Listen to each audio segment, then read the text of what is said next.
तालिबान और अफगानिस्तान हुकूमत के दरमियान लंबे अरसे से जारी जंग के दरमियान मशरकी अफगानिस्तान में कबायली अमायदीन ने वो काम कर दिखाया जो तवील अरसे से आलमी कायदीन करने में नाकाम रहे थे, और उन्होंने तालिबान और अफगान हुकूमत के दरमियान मकामी सतह पर जंगबंदी करा दी। ये बात मीडिया रिपोर्ट्स में कही गई है। रिपोर्ट्स के मुताबिक जंग से बुरी तरह मुतासिर होने वाले सूबे में जिले लुगमान के इलाके अली नगर में महीनों से जारी अमन के बाद मकामी किसानों को अपनी फसलें काश्त करने और तुलबा को इम्तिहानात में बैठने का मौका मिल गया। अलीनगर के शहरी जाबिर अल कज़ोई का कहना है कि जंगबंदी कीमती है, जिसके अफगानिस्तान में क़याम के लिए दुनिया के ताकतवर ममालिक कोशिश कर रहे हैं, लेकिन बदकिस्मती से ऐसा नहीं कर सके। कबायली अमायदी ने मुतालिबात पर मुश्तमिल एक खत तैयार किया था, जिसको मकामी ज़बान में अरीज़ा कहा जाता है, जिस पर तालिबान और हुकूमत दोनों के 2 मकामी ओहदेदारों ने दस्तखत किए थे। डॉन में शाया रिपोर्ट के मुताबिक अलीनगर में जंगबंदी के आगाज से अब तक झड़पों की कोई रिपोर्ट नहीं है, जबकि लुघमान के दीगर इलाकों में शदीद कशीदगी जारी है। पेट्रोल और डीजल की कीमतों में आज एक बार फिर इजाफा किया गया। हैदराबाद में 20 पैसे के इजाफे के साथ पेट्रोल की कीमत 96 रुपये 70 पैसे फी लीटर हो गई, जबकि 32 पैसे के इजाफे के साथ फी लीटर डीजल की कीमत 91 रुपये 36 पैसे हो गई। गुज़िश्ता 4 मई से अब तक 11 दिन पेट्रोल और डीजल की कीमतों में इजाफा किया गया, जबकि 7 दिन कीमतें मुस्तहकम रही। कोरोना की दूसरी लहर के बीच हुकूमत के लिए बड़ी राहत मिली है। रिजर्व बैंक ने जुमे के रोज 99,122 करोड़ रुपए का सरप्लस फंड देने का ऐलान किया। यह फंड मार्च 2021 तक खत्म 9 महीनों में आरबीआई की जरूरतों से अलग है। फंड ट्रांसफर का यह फैसला आरबीआई की सेंट्रल बोर्ड ऑफ डायरेक्टर्स ने वर्चुअल मीटिंग के जरिए लिया। गवर्नर शक्तिकांत दास की सदारत वाले बोर्ड ने मुल्क में कोरोना की दूसरी लहर को देखते हुए यह फैसला लिया, जिसमें मुल्क की माशी हालत और दीगर मुश्किलात को भी शामिल किया गया। जुलाई 2020 से मार्च 2021 तक का सरप्लस अमाउंट हुकूमत को मिलेगा। इससे पहले आरबीआई ने साल 2019 में मरकजी हुकूमत को 1,76,000 करोड़ का फंड ट्रांसफर किया था। तब अपोजिशन ने आरबीआई की जमकर तनकीद की थी। बोर्ड ने यह भी तय किया था कि रिजर्व बैंक में इमरजेंसी फंड का जो बफर है वो 5.5% तक बनाया रखा जाएगा। ताउते के बाद अब मुल्क के सामने यास तूफान का खतरा मंडरा रहा है। यह तूफान नॉर्थ अंडमान सागर और उससे जुड़े नॉर्थ सेंट्रल बंगाल की खाली से उठेगा। 24 मई तक इसके तूफान में तब्दील होने का अंदेशा है। खतरे को देखते हुए मरकज ने आंध्र प्रदेश, उड़ीसा, बंगाल, तमिलनाडु और अंडमान निकोबार को अलर्ट किया है। मरकज के मुताबिक 26 मई को तूफान बंगाल के साहिल से टकराएगा। मरकज ने 5 रियासतों से कहा कि कोविड मरीजों को महफूज जगहों पर पहुंचाने की तैयारी रखें। सभी अस्पतालों में दरकार पावर बैकअप होना चाहिए। महाराष्ट्र के गढ़चिरौली में जुमे की सुबह पुलिस के साथ तसादुम में कम से कम 13 माओइस्ट हलाक हो गए।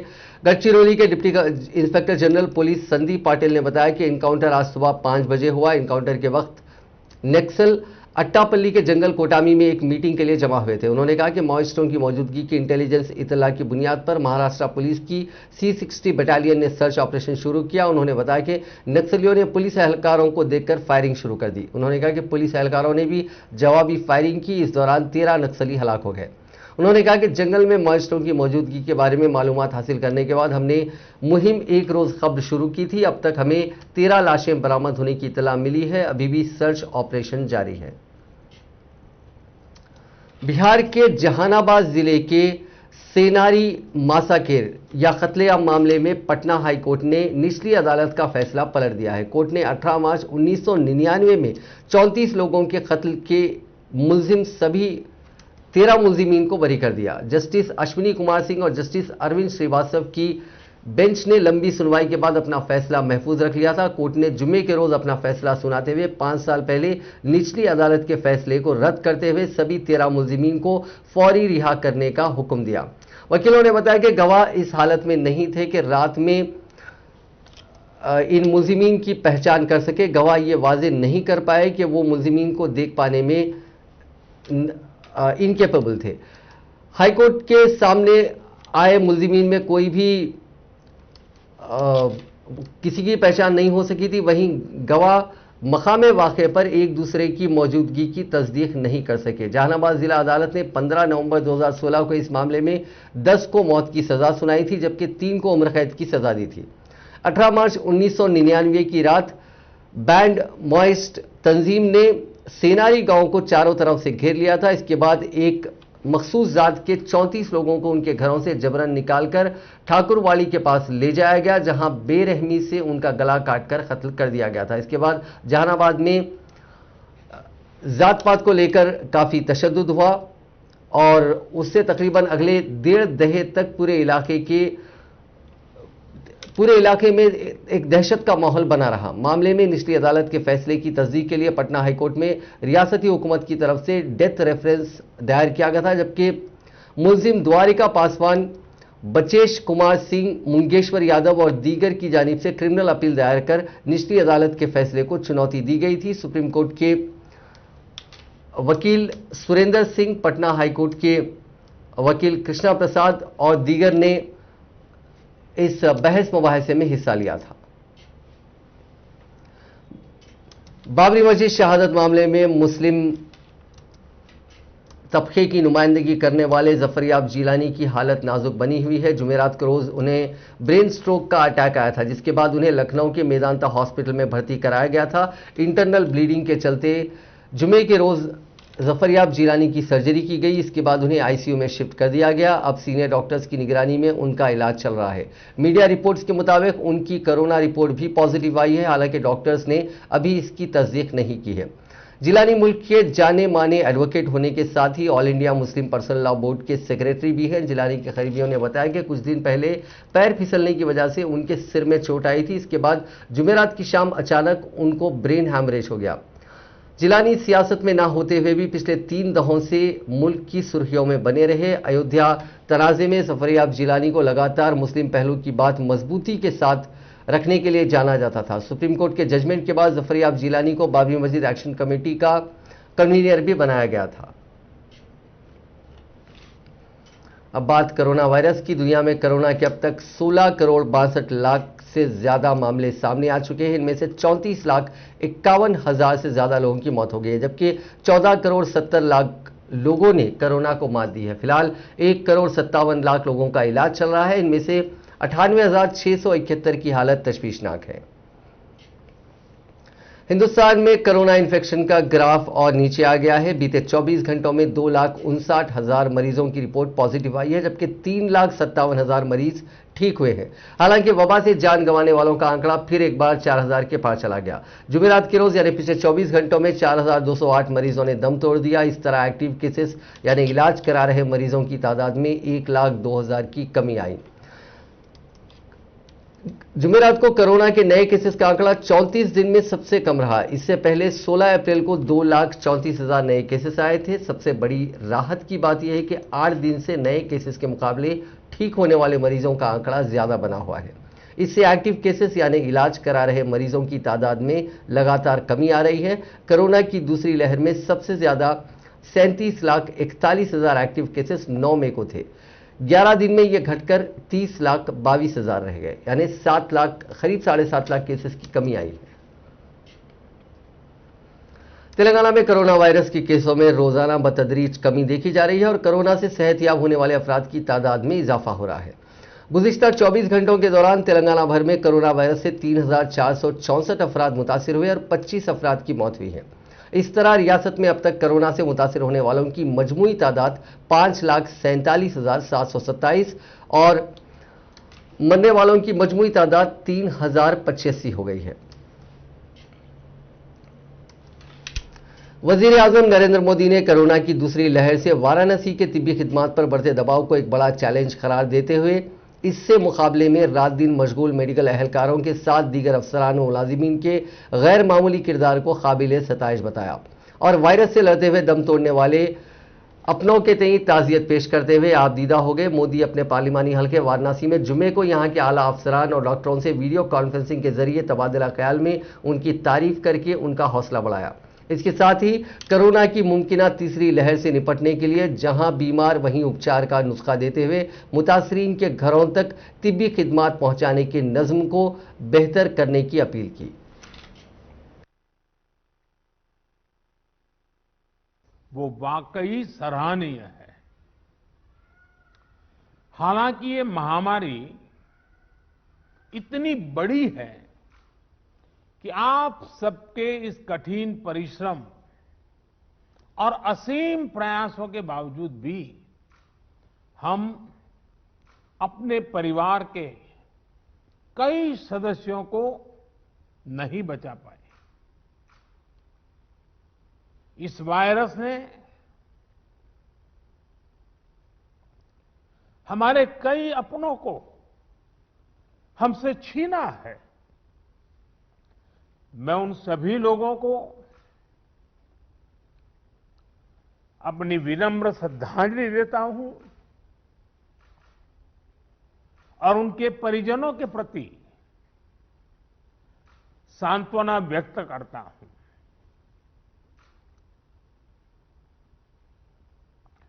साथियों,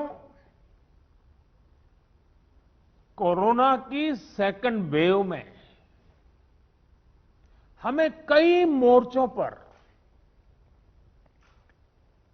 एक साथ लड़ना पड़ रहा है।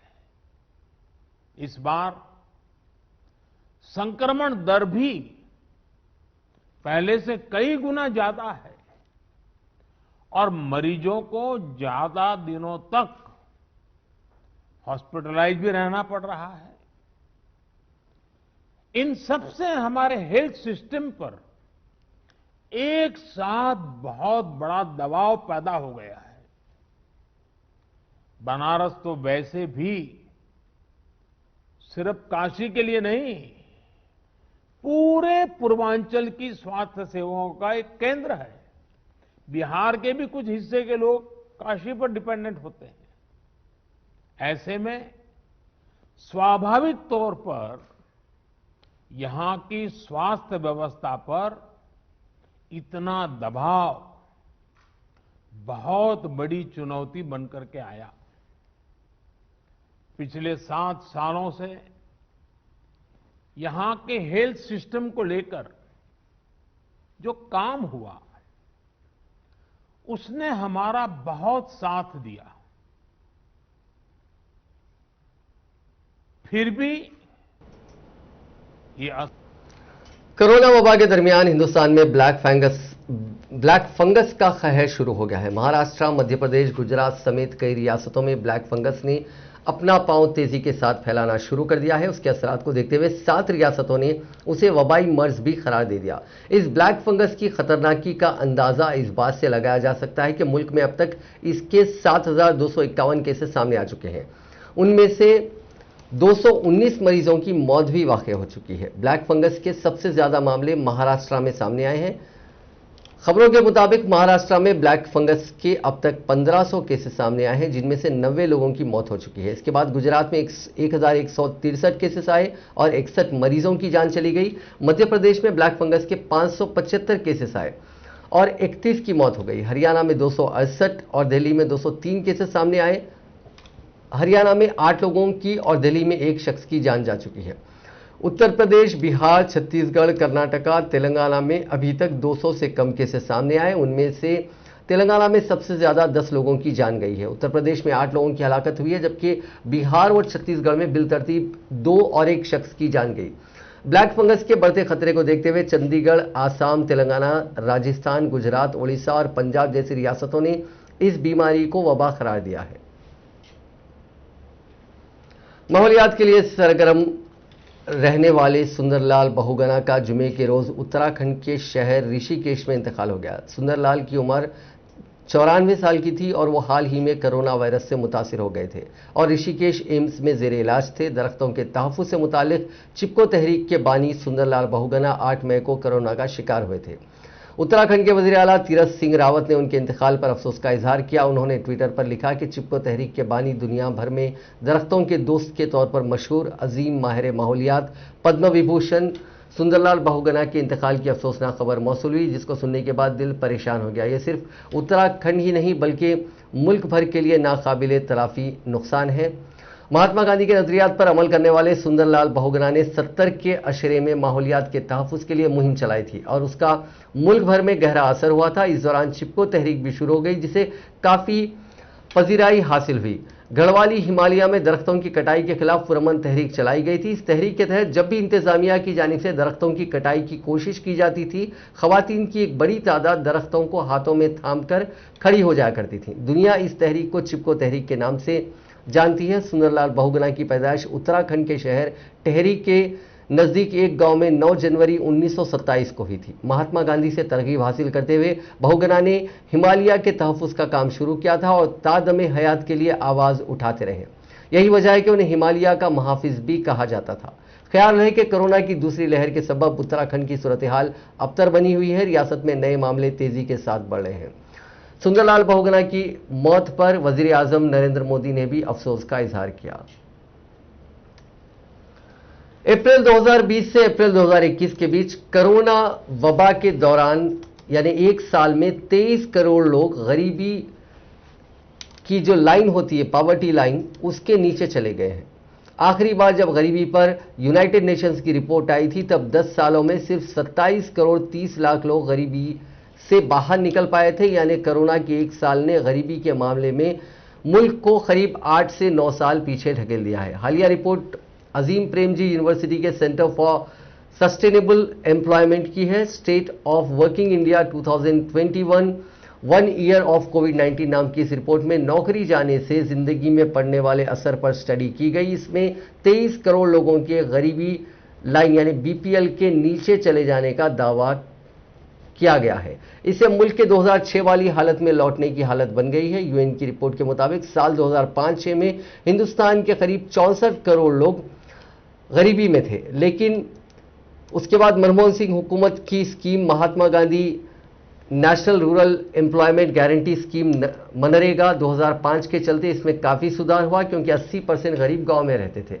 साल 2015-16 तक मुल्क में गरीबी घटकर 36 करोड़ 90 लाख यानी 27.9% तक रह गई थी। वर्ल्ड इकोनॉमिक फोरम की ग्लोबल सोशल मोबिलिटी रिपोर्ट 2020 के मुताबिक हिंदुस्तान के किसी गरीब खानदान को मिडिल क्लास में आने में 7 पीढ़ियों का वक्त लग जाता है। ऐसे में 23 करोड़ लोगों को कोरोना ने सतह गुर्बत से नीचे ढकेल दिया है। उनको वापस आने में कई साल लग सकते हैं। अजीम प्रेमजी यूनिवर्सिटी की रिसर्च इससे एक कदम आगे जाती है।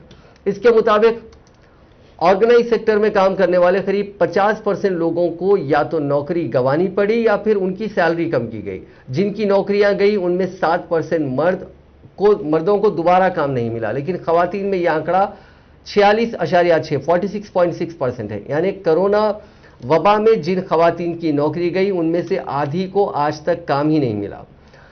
सीएमआई के आंकड़ों के मुताबिक अप्रैल से जून के बीच करीब 2 करोड़ फिक्स सैलरी पाने वाले नौकरीशुदा लोगों की जॉब चली गई थी, जबकि अनऑर्गेनाइज सेक्टर यानी दिहाड़ी करने वालों का आंकड़ा इसमें शामिल करें तो यह तादाद 12 करोड़ के पार पहुंच गई थी। कोरोना बहरान के दौरान सेहत की परवाह किए बगैर मामूली तनख्वाहों पर काम करने वाले सैनिटेशन वर्कर्स के साथ जीएचएमसी की जानिब से लापरवाही बरती जा रही है। आलमी वबा की दूसरी लहर के दौरान कोरोना से मुतासिर होने के बाद होम आइसोलेशन में रहने वालों की तनख्वाहें काटी जा रही हैं। सिर्फ जितने दिन काम किया गया उसकी ही तनख्वाह दी जा रही है। सड़कों को साफ करते हुए, कचरा उठाते हुए कोविड-19 से मुतासिर होने वाले सैनिटेशन वर्कर्स की तनख्वाहों में कटौती पर मजदूरों की यूनियन ने शदीद बरहमी जाहिर की। मुसीबत के वक्त ऐसे वर्कर्स की मदद करने के बजाय इस तरह के रवैये पर उनमें तशवीश पाई जाती है। मजदूर तंजीमों ने हुक्काम के इस रवैये पर शदीद नाराजगी का इजहार किया। उनका कहना है कि बहरान में काम करने वाले वर्कर्स को तनख्वाहों के साथ इंसेंटिव भी अदा किया जाना चाहिए। बल्दिया में जुमला 27,000 वर्कर्स आउटसोर्सिंग की बिना पर काम कर रहे हैं, जिनमें से 18,000 सैनिटेशन का काम करते हैं। आलमी वबा की दूसरी और तीसरी लहर के चलते करीब 2,000 सैनिटेशन वर्कर्स उसकी जद में आ गए और वो कोरोना से मुतासिर हो गए, जबकि 25 की मौत हो गई। हमारी जानकारी के मुताबिक गुज़िश्ता साल कोरोना से मुतासिर होने के बाद होम आइसोलेशन में रहने वाले वर्कर्स की तनख्वाह नहीं काटी गई थी, लेकिन इस मरतबा काटी जा रही है। मालूम हुआ है कि इन मुलाजिमीन की जानिब से कोविड पॉजिटिव आने की बात से जिम्मेदारों को वाकिफ करवाए जाने के बाद भी बायोमेट्रिक तरीके के जरिए हाजिरी की वजह बताकर उनकी तनख्वाहों में कटौती की गई। इतलात मिली है कि कोरोना से सेहतयाब होने के बाद जब ये वर्कर्स तनख्वाहों के लिए पहुंचे तो उन्हें सिर्फ काम के दिनों की तनख्वाह दी गई और बकिया तनख्वाह की अदायगी के लिए मुख्तलिफ बहाने बनाए जा रहे हैं। उन्हें मुनासिब जवाब या तयख्खुद नहीं दिया जा रहा है। पॉजिटिव रिपोर्ट दिखाने के बावजूद भी उनके साथ इंसानी हमदर्दी का मुजाहरा नहीं किया जा रहा है। इन वर्कर्स का कहना है कि उन्हें काटी गई तनख्वाह की अदा की जाए। पिछले साल बायोमेट्रिक की हाजिरी के बगैर उन्हें तनख्वाहें अदा की गई थी, लेकिन अब तरीक़ेकार तब्दील कर दिया गया, जिसकी वजह से वर्कर्स काफ़ी परेशान हैं। एक वर्कर ने बताया कि पिछले माह उसे कोरोना हो गया था। उसने जिम्मेदारों को इस बात से वाकिफ करवाया, जिसके बाद होम आइसोलेशन में रहने का मशवरा दिया गया। वो 15 दिन तक घर पर ही आराम कर रही थी। और उसके अकाउंट में सिर्फ 15 दिन की तनख्वाह डाली गई। उनका कहना है कि कहीं भी कोरोना से मुतासिर होने वालों की तनख्वाहें नहीं काटी जा रही हैं, तो फिर उनके साथ ये नाइंसाफी क्यों। सैनिटेशन वर्कर्स का मुतालबा है कि चीफ मिनिस्टर ने साबिक में सैनिटेशन वर्कर्स के काम की सताइश की थी, लेकिन अब जबकि वो मुसीबत में हैं, उनकी मदद नहीं की जा रही है। आउटसोर्सिंग वर्कर्स को परमानेंट करने का भी वादा अभी तक वफा नहीं हुआ। उनका कहना है कि कोरोना बहरान के दौरान काम करने वालों को मुस्तकिल करने का भरोसा देने के बजाय उल्टा उनकी तनख्वाहें काटी जा रही हैं। उनका कहना है कि अगर काटी गई तनख्वाहें अदा नहीं की गई तो वो एहतजाज करेंगे। अगर इस सूरत हाल में वो एहतजाज करते हैं तो कचरे की निकासी ना होने की वजह से बीमारियों के फैलने का खदशा है। हालांकि सरकारी दफातर में एयर कंडीशन और पंखों के नीचे बैठकर काम करने वालों को पूरी तनख्वाह अदा की जा रही है, जबकि जमीनी सतह पर काम करने वाले इन वर्कर्स के साथ इस तरह का रवैया बाइस तशवीश है। पहले ही उनकी तनख्वाहें कम होती हैं, ऐसे में इस कम तनख्वाह में भी कटौती की जाए तो उनकी जिंदगी सड़क पर आ जाएगी। ये बात नहीं भूलनी चाहिए कि मौसम की परवाह किए बगैर सर्दी, गर्मी और बरसात में भी ये वर्कर्स अपनी जिम्मेदारी निभाते हैं। इस बुरे वक्त में उनको नजरअंदाज करना और उनकी तनख्वाह काटना कहां तक दुरुस्त है। आज मुल्क के साबिक वज़ीर आज़म राजीव गांधी की बरसी है। कांग्रेस पार्टी की जानिब से इस दिन को खिदमत और खैर सुगाली के तौर पर मनाने का ऐलान किया गया है और पार्टी कायदीन और कारकुनों से अपील की गई है कि वो इन लोगों की मदद की जाए जो कोरोना की वबा से मुतासिर हैं। इस मौके पर कांग्रेस के साबिक सदर राहुल गांधी और पार्टी की जनरल सेक्रेटरी प्रियंका गांधी समेत मुतअद्दिद कायदीन ने आंजहानी राजीव गांधी को खिराज अकीदत पेश किया। ख्याल रहे कि साबिक वज़ीर आज़म राजीव गांधी को 21 मई 1991 की शब तमिलनाडु के श्री पेरम्बदूर में एक इंतखाबी रैली के दौरान एक खातून खुदकश हमले की जानिब से कत्ल कर दिया गया था। इस वाक़े में खुदकश हमलावर धन्नो समेत 14 अफराद की जान चली गई थी।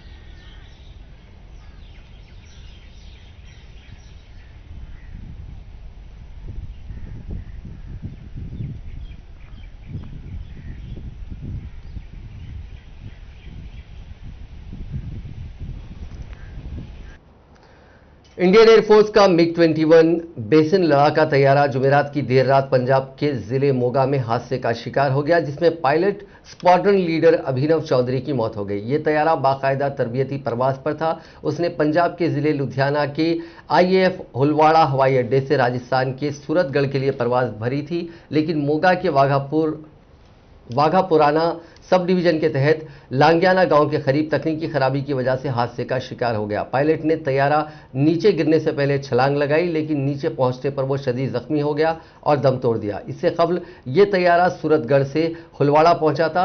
हादसे की इत्तला मिलते ही एयरफोर्स, फौज और जिले इंतजामिया व पुलिस के आला अफसरान मौके पर पहुंच गए। हादसे की वजूहात का पता लगाने के लिए IAF ने तहकीकात यानी कोर्ट ऑफ इंक्वायरी का हुक्म दिया है। मिग-21 बाइसन तैयारा मिग-21 की भी आला फोरम है जो अब भी IAF में खिदमत अंजाम दे रहा है। ताहम इसकी पुरानी शक्ल मिग-21 के ज्यादातर तैयारे खिदमत से बाहर किए जा चुके हैं।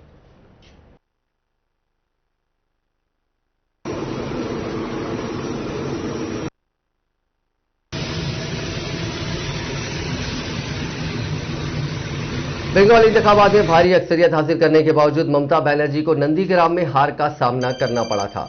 अपने साबिक माउन शुभेंदु अधिकारी को उनके किले में चैलेंज करने के लिए ममता ने अपनी रिवायती सीट भवानीपुर से इंतखाब ना लड़कर नंदीग्राम से मैदान में उतरने का फैसला किया था। अब वो फिर से भवानीपुर से इंतखाब लड़ने जा रही हैं। बंगाल असेंबली इंतखाबात में भवानीपुर से जीत हासिल करने वाले रुकन असेंबली शोभनदीप चट्टोपाध्याय ने आज दोपहर बंगाल असेंबली से अपना इस्तीफा पेश कर दिया ताकि ममता बनर्जी भवानीपुर सीट से इंतखाब लड़ सकें। असेंबली स्पीकर बिमन बनर्जी को अपना इस्तीफा सौंपने के बाद शोभन ने कहा कि ममता बनर्जी आने वाले 6 महीनों में भवानीपुर से इंतखाब लड़ेंगी। इधर शोभनदीप चट्टोपाध्याय 6 महीने तक वजीर ज़राअत के ओहदे पर फायज रहेंगे। इस दौरान वह असेंबली में लौटने के लिए किसी दूसरी सीट से इंतखाब लड़ेंगे। नाजरीन, आज की खास बात में बस इतना ही। आपसे कल मुलाकात होगी नई खबरों के साथ, नए एनालिसिस के साथ। फिलहाल दीजिए इजाजत। खुदा हाफिज।